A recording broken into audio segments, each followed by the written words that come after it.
The year is 1789. Across the Atlantic, in the grand halls of Paris, nobles and revolutionaries argue over the rights of man. But here, in the Caribbean colony of Saint-Domingue, the jewel of France's empire, freedom is a word that does not exist. The sun rises over endless fields of sugarcane, the green stalks shimmering with dew. From a distance, it looks like paradise. But listen closer, and you hear the truth. The crack of the whip, the groans of bodies breaking under labor, the desperate songs of men and women ripped from Africa, their voices mingling with the roar of the wind across the cane. Saint-Domingue was not just any colony. It was the richest colony in the world. By the late 18th century, this small island produced nearly half of Europe's sugar and coffee. French ships left its harbors weighed down with barrels of wealth, feeding the luxuries of Parisian salons and royal banquets. But this glittering prosperity had a cost paid in flesh.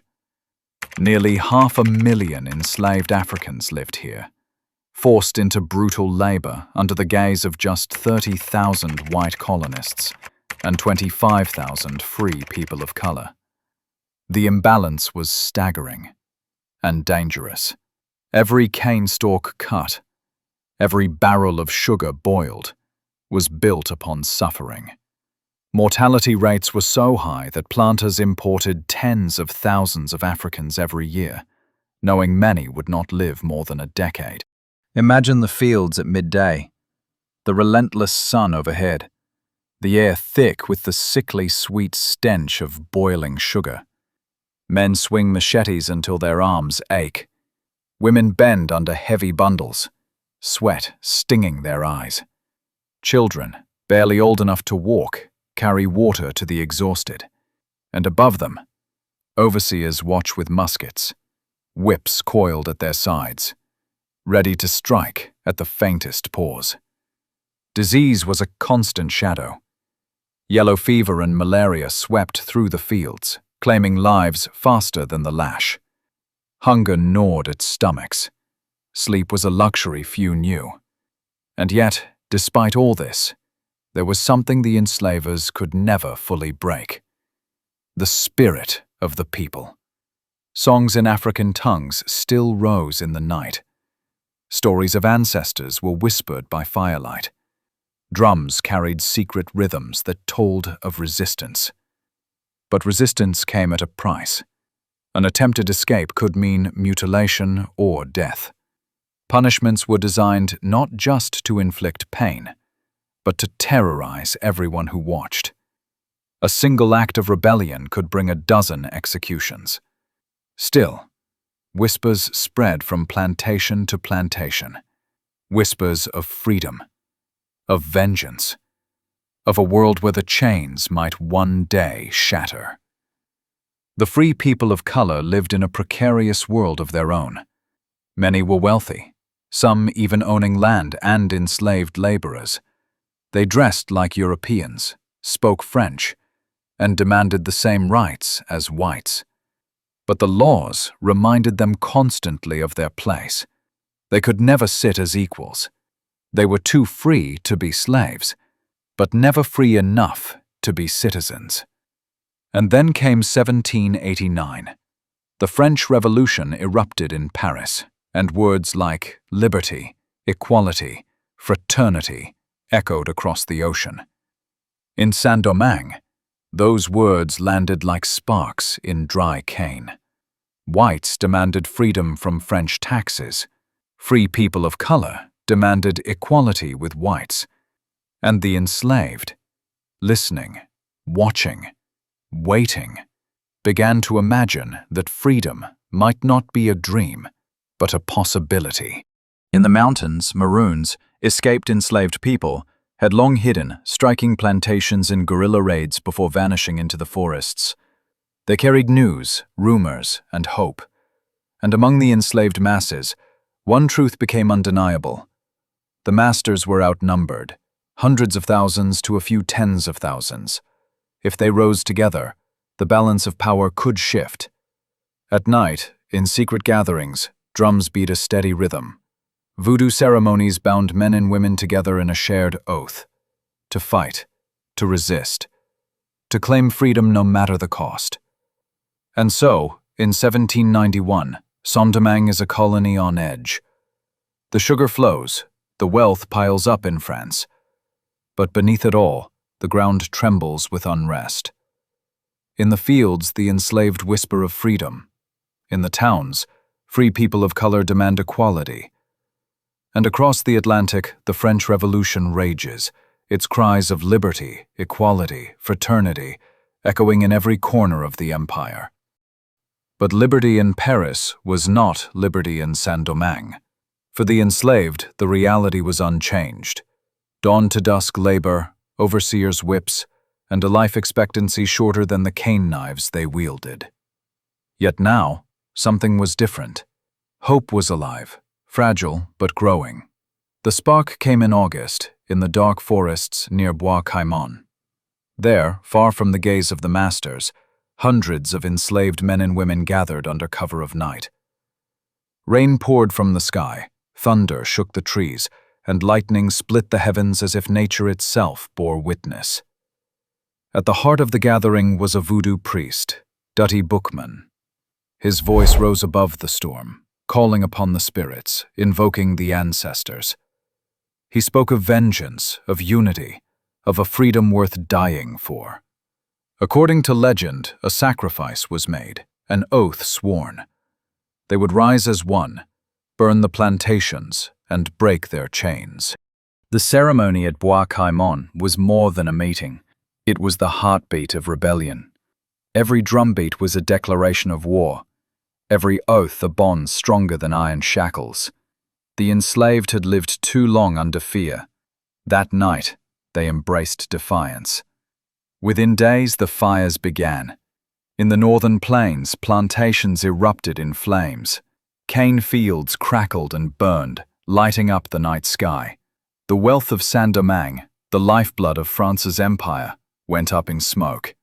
White planters and overseers fled in terror, many cut down by machetes as they tried to escape. The uprising spread like wildfire.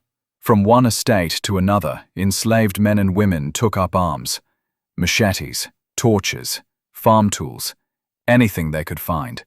What they lacked in weapons, they made up for in sheer numbers and determination. For the enslavers, it was a nightmare made real. Entire towns were engulfed in chaos. Those who had once ruled with whips and muskets now ran for their lives, pursued by the very people they had tried to break. In France, the news shocked the nation. Officials believed the rebellion would be crushed in days. After all, how could enslaved laborers, untrained and poorly armed, defeat disciplined militias? But the planters underestimated the strength of desperation and the power of unity. The rebels fought with ferocity. They knew the land better than any soldier. They struck at night, ambushed patrols, burned supply lines. For every leader killed, another rose in his place. The plantations that had symbolized their oppression now became symbols of their defiance. Among the rebels, leaders began to emerge. Jean-François, Biassou, Georges, and countless others stepped forward, rallying thousands under their command. And though many would fall in the battles ahead, their courage lit the path that others would follow. The uprising terrified not just the white colonists, but also neighboring islands and empires. Spain and Britain watched closely, fearing the flames of rebellion would leap across the Caribbean. For planters in Jamaica, Cuba, and the American South, the thought of enslaved people rising en masse sent shivers down their spines.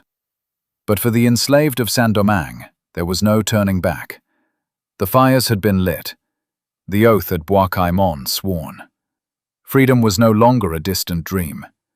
It was here, in the smoke, in the clash of machetes, in the cries of men and women who refused to live another day in chains.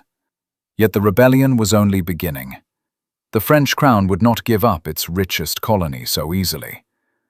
Armies would march, navies would sail, and rivers of blood would flow before Saint-Domingue's fate was decided.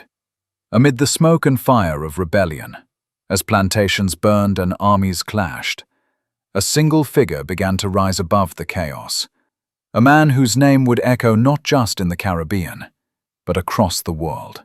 Toussaint Louverture.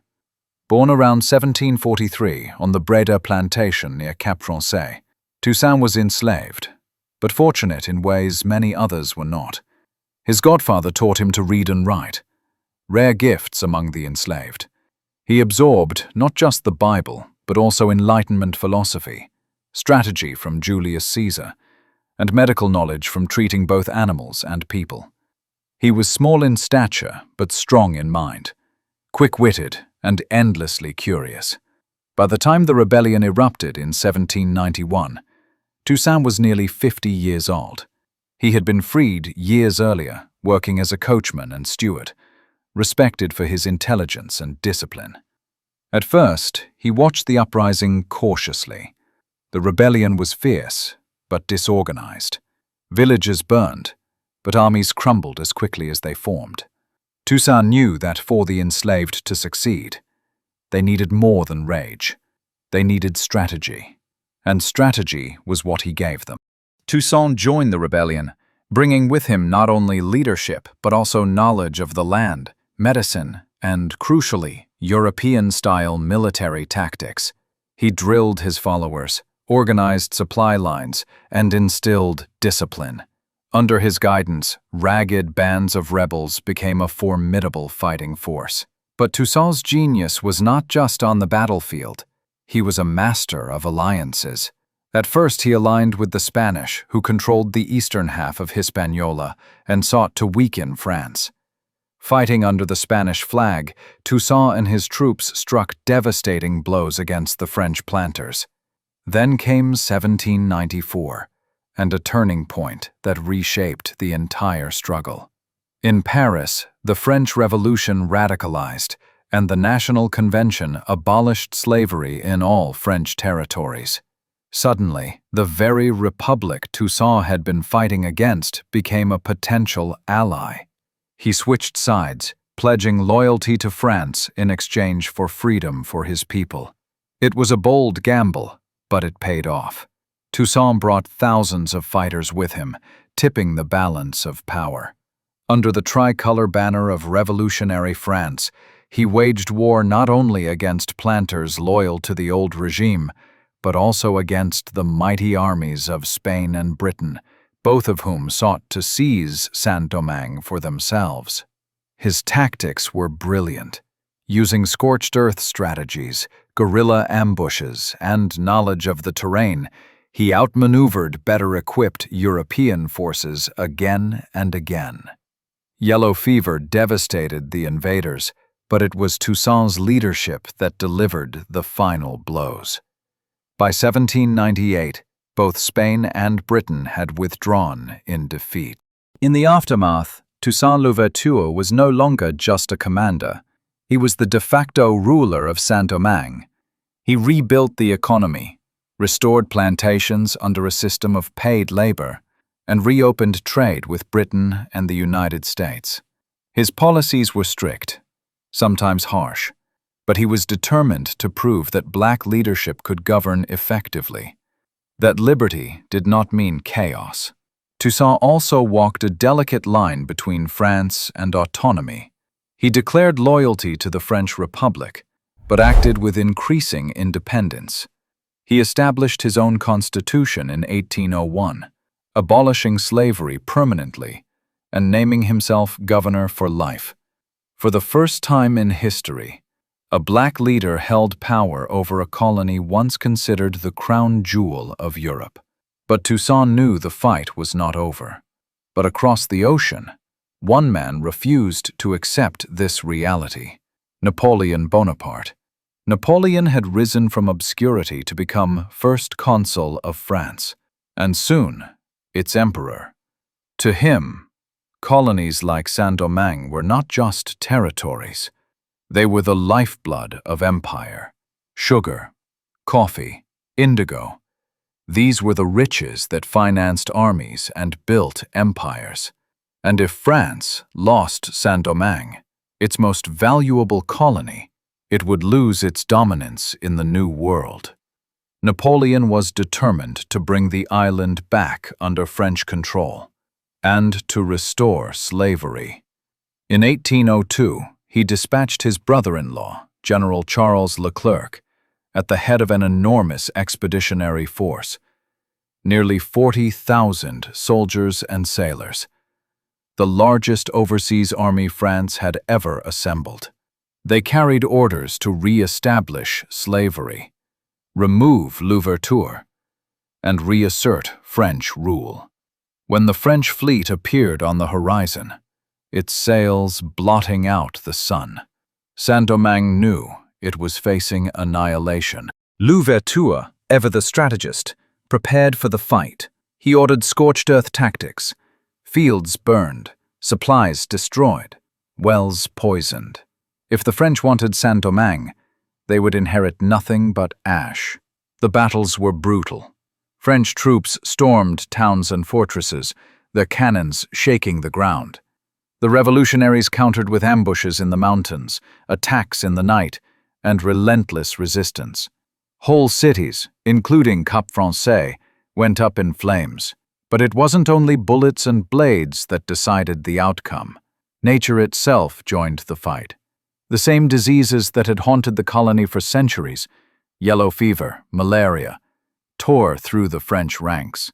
Soldiers who had survived Europe's wars with Austria and Britain now fell in droves to fevers they did not understand. By some estimates, 2/3 of the French army perished not by sword, but by sickness. Yet even in the face of catastrophe, the French commanders clung to cruelty. They revived old terrors of slavery, executing prisoners, drowning rebels en masse, and trying to terrorize the population into submission. But if anything, this brutality hardened the resolve of the revolutionaries. They knew there was no return. Surrender meant chains, whips, and death. Resistance meant the possibility, however slim, of freedom. And then, in a twist of fate, the revolution's greatest leader fell. In June 1802, Louverture was invited under a flag of truce to negotiate with French officials. He was seized, betrayed, and placed aboard a ship bound for France. Torn from his homeland, Toussaint was imprisoned in the icy fortress of Joux, deep in the Jura Mountains. There, cut off from the sun and warmth of the Caribbean, he wasted away. On April 7, 1803, Toussaint Louverture died, declaring with his final breath, "In overthrowing me, you have cut down only the trunk of the tree of liberty. It will spring up again from the roots, for they are many, and they are deep." The death of Toussaint Louverture in a cold French prison could have marked the end of the revolution. The French believed it would. They were wrong. In Saint-Domingue, the roots of liberty were already too deep, too widespread, too fierce to be pulled up. Into the void stepped Jean-Jacques Dessalines, Louverture's fiercest lieutenant, a man hardened by years of battle and scarred by the cruelties of slavery. Where Louverture had been diplomatic, pragmatic, and at times forgiving, Dessalines was relentless. He carried not just the torch of freedom, but the fury of generations who had suffered under the lash. By 1803, the situation had shifted decisively. Napoleon's once mighty army lay in tatters, shattered by yellow fever, desertion, and unending defeats. The French troops that remained were exhausted, sick, and demoralized. Meanwhile, the revolutionary forces, hardened by years of struggle, grew stronger each day. Dessalines rallied his people with a simple, unyielding message: independence or death. There would be no compromise, no return to slavery, no negotiation with the empire that had tried to chain them again. The decisive battle came on November 18, 1803, at Vertières. The skies were gray, rain-soaked and heavy with gunpowder smoke as Dessalines' army of black and mixed-race soldiers faced the French one final time. Cannons roared, muskets cracked, and the cries of freedom rose above the thunder of war. The Haitian fighters pressed forward with unbreakable resolve. They knew that everything was at stake: their lives, their families, their children, and the generations yet to come. Behind them lay centuries of suffering. Before them, the possibility of a nation built not on chains, but on liberty. By the end of the day, the French were routed. Their commander, Rochambeau, sued for peace. The tricolor flag was lowered, and the forces of Napoleon Bonaparte, the conqueror of Europe, surrendered to the men and women they had once enslaved. It was an unthinkable victory. No enslaved people had ever before risen, fought, and defeated one of the great empires of the world. The impossible had been achieved. Saint-Domingue, against all odds, had defeated the mightiest empire in Europe. Napoleon, humiliated and desperate, abandoned his dream of a French empire in the Americas. Weeks later, he sold Louisiana to the United States in the Louisiana Purchase, reshaping the map of North America. For just $15 million, the U.S. acquired 828,000 square miles of land, doubling its size overnight. The cost was roughly 4 cents per acre, making it one of history's greatest real estate deals. On January 1, 1804, Dessalines stood before his people and proclaimed independence. The name Saint-Domingue, a relic of French domination, was cast aside. In its place rose a new nation, Haiti, from the indigenous Taino word Haiti, meaning land of high mountains. The declaration was more than words. It was a thunderclap across history. Haiti was not just free, it was the first black republic in the world, the second independent nation in the Western Hemisphere, and the first to abolish slavery completely. The revolution had not simply broken chains. It had rewritten the possibilities of freedom. Yet freedom came at a cost. The war had left the land scarred, the economy in ruins, and the population devastated. And the world, terrified of the example Haiti set, turned its back. The United States, itself a republic built on slavery, refused recognition. France would later demand crushing reparations as the price of recognition, shackling Haiti with debt for generations. Still, for that moment in 1804, none of that mattered. On the ashes of plantations, in the echoes of battle, a new nation was born. A nation forged in resistance, baptized in sacrifice, and built upon the unshakable truth that no human being should ever live in chains. The victory of 1804 was more than the birth of a nation. It was the birth of a new idea, that enslaved people, against all odds, could shatter their chains and defeat the empires that bound them. The Haitian Revolution sent shockwaves across the world. In the Americas, enslaved populations whispered its story in secret, drawing courage from the impossible victory. In the halls of Europe, kings and merchants trembled, fearing the fire of rebellion would leap from Haiti to their own colonies. And yet, Haiti was punished for daring to exist. Nations isolated it. France demanded enormous reparations, debts that crippled Haiti for over a century. The United States refused recognition for decades, terrified of the example Haiti set for its own enslaved population. Still, no wall of silence, no act of punishment could erase the truth. Haiti had shown that freedom was not a gift from above, but something seized from below. It was a revolution not just for Haiti, but for humanity. The Haitian Revolution remains one of history's greatest triumphs of courage, resilience, and defiance. Born from the deepest suffering, it stands as proof that even the most powerful chains can be broken.